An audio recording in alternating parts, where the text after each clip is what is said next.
Kumusta guys? Sa video ngayon ipapakita ko sa inyo kung paano mag-submit ng hindi pagkakaunawaan sa notification na page has some issues gamit ang Google Chrome extension.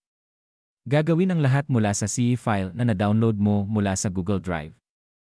Una sa lahat, kailangan nating i-install ang extension ng Google Chrome na sumusuporta sa protesta.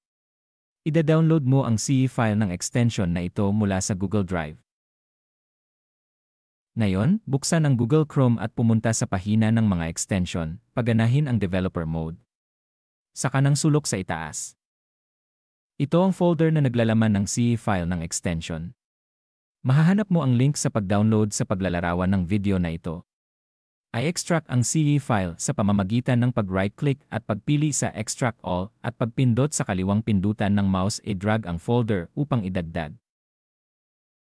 Kapag na-install na ang extension, i-click ang icon ng extension sa toolbar. Buksan ang utility at punan ang kinakailangang impormasyon.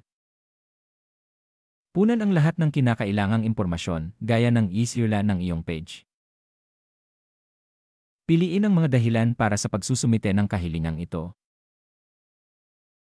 Susunod, mangyaring mag-upload ng screenshot ng kalidad ng pahina na nagpapakita na ang iyong pahina ay nagkakaroon ng mga issue.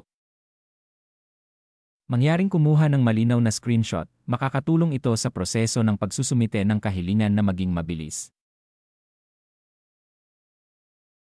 Sa wakas, ilarawan ang error na nararanasan ng iyong page, at anumang iba pang impormasyong kailangan ng system.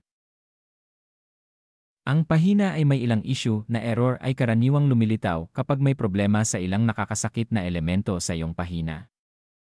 Kapag nakumpleto na, pindutin ang ipadala. Kapag naipadala na ang ulat, makakatanggap ka ng mensahe ng kumpirmasyon na matagumpay na naisumite ang apela. Kung kinakailangan ang karagdagang impormasyon, maaari mong punan ang ulat. Gaya ng nakikita mo, nakatanggap ako ng matagumpay na abiso noong isinumite ko ang aking kahilingan sa apela. Kinukumpleto nito ang iyong apela para sa error na ang pahina ay may ilang issue. Salamat sa panonood ng video na ito. Kung nakita mong kapaki-pakinabang ang video, huwag kalimutang i-like, ibahagi at mag-subscribe upang makatanggap ng higit pang mga video tutorial.